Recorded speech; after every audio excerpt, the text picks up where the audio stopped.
সুইজারল্যান্ডের জেনেভায় বাংলাদেশ আন্তর্জাতিক চলচ্চিত্র উৎসব হয়েছে। নন্দিত কথা সাহিত্যিক ও নির্মাতা হুমায়ুন আহমেদ স্মরণে শনিবার এই উৎসবে ইমপ্রেস টেলিফিল্মের 3টি ছবি প্রদর্শন করা হয়।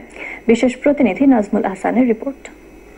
সুইজারল্যান্ডের জেনেভার মিশন দ্য আর্ট লা গ্রুতলি সিনেমা হলে 7 সেপ্টেম্বর 2013 অনুষ্ঠিত হলো বাংলাদেশ আন্তর্জাতিক চলচ্চিত্র উৎসব 2013।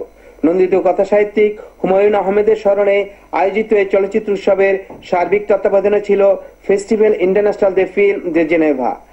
আন্তর্জাতিক এই চলচ্চিত্র উৎসবের বাংলাদেশের 3টি ছবি প্রদর্শিত হয়। ছবি 3টি হলো পরিচালক মোস্তফা সরোয়ারের third person singular number, Swapan আহমেদের লাল টিপ এবং হুমায়ুন আহমেদের ঘেটুপুত্র কমলা।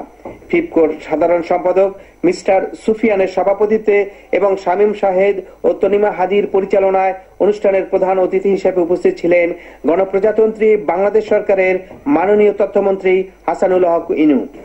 জেনেভাতে এরকম একটা চলচ্চিত্র উৎসব আয়োজন করেছে, এটা প্রবাসীদের জন্য আমি তাদের এই উদ্যোগকে আমি ধন্যবাদ জানাই। বিশেষ অতিথি হিসেবে উপস্থিত ছিলেন চ্যানেল আই এর ব্যবস্থাপনা পরিচালক ফরিদুর রেজা সাগর। আমার সাথে ধন্যবাদ যে আপনারা সবাই চলচ্চিত্রকে ভালোবাসেন, যে চলচ্চিত্রের জন্য ইমপ্রেস টেলিফিল্ম কাজ করছে, যে চলচ্চিত্র হুমায়ুন আহমেদ কাজ করে গেছেন এবং আমাদের মাননীয় মন্ত্রী মহোদয় অনেকের নাম বলেছেন যারা চলচ্চিত্রের জন্য সুস্থ চলচ্চিত্র কাজ করে যাচ্ছে। সুইজারল্যান্ড বাংলাদেশ মিশনের মাননীয় রাষ্ট্রদূত এম এ হান্নান।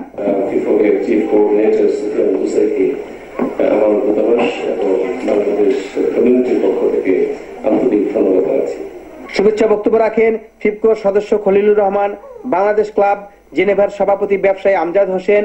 প্রধান অতিথির বক্তব্যে মাননীয় মন্ত্রী বলেন, বাংলাদেশের চলচ্চিত্রে তথ্য প্রযুক্তিতে ডিজিটালাইজড করা হয়েছে।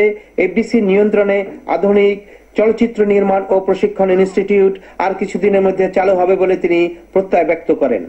জনাব ফরিদুর রেজা সাগরের হাতে বিশেষ সম্মানসূচক পুরস্কার তুলে দেন ফিফকোর সাধারণ সম্পাদক আবুল সুফিয়ান। হুমায়ুন আহমেদকে প্রদান করা হয় মরণোত্তর বিশেষ অ্যাওয়ার্ড।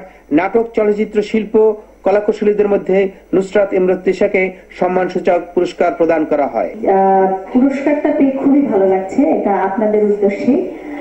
আর ফিফকের যত মেম্বার আছে সবাইকে অনেক অনেক ধন্যবাদ। বাংলা সাহিত্যের বরপুরুষ নন্দিত কথা সাহিত্যিক হুমায়ুন আহমেদের মহাপ্রয়াণ হয়েছে, কিন্তু তিনি বেঁচে আছেন তার সৃষ্টির মাঝে পৃথিবীর সকল সাহিত্য প্রেমীদের হৃদয়ের মণিকোঠায়। সুইজারল্যান্ডের জেনেভা থেকে নাজমুল হাসান, শামীম, চ্যানেল আই। বাংলাদেশের তরুণদের চাকুরিমুখী প্রবণতা থেকে